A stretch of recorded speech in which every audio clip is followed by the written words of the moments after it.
রোডে একটি ইফতার মাহফিল হয়েছে, আমাকে সেই ইফতার মাহফিলে দাওয়াত দেওয়া হয় নাই।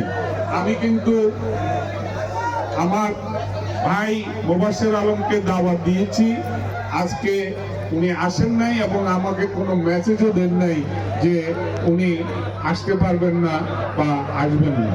যাই হোক, আমি আপনাদের সবার মঙ্গল কামনা করি। আমি সবসময় বলে এসেছি যে আমি নির্বাচন করতে পারি নাই, কিন্তু আমি আপনাদেরকে ছেড়ে চলে যাব না। আমি আপনাদের মাঝে থাকবো, আপনাদের সুখে দুঃখে থাকবো। আমি আপনাদের সেই প্রতিশ্রুতি আমি রাখবো, জীবনের শেষ নিঃশ্বাস পর্যন্ত আপনাদের সাথে আমি আছি, আপনাদের মাঝে আমি থাকবো। আমি মোবাশ্বের আলম ভূঁইয়াকে আহ্বান করব যে মানে সংকীর্ণতা বা আমার লোক গফুর ভূঁইয়ার লোক না, সবাই বিএনপির লোক এবং সবাইকে নিয়েই কাজ করতে হবে এবং সবাই জন্য কাজ করতে হবে, সবাই সুখে দুঃখে থাকতে হবে একজন জনপ্রতিনিধি হিসাবে।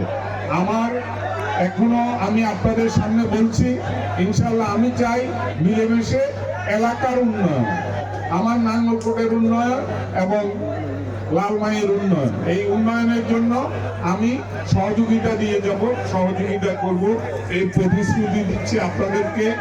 আপনারা দূর দূরান্ত থেকে রোজা রেখে আমার এখানে এসেছেন, এই জন্য আমার বাড়ি অনেক দূরে, বাঁকুড়া, সাতবাড়িয়া, অপেড়িয়া, ডালুয়া থেকে অনেক দূরে, আপনারা অনেক দূর দূরান্ত থেকে এখানে এসেছেন, এই জন্য আপনাদেরকে আমি ধন্যবাদ এবং কৃতজ্ঞতা জানিয়ে আমি আমার বক্তব্য শেষ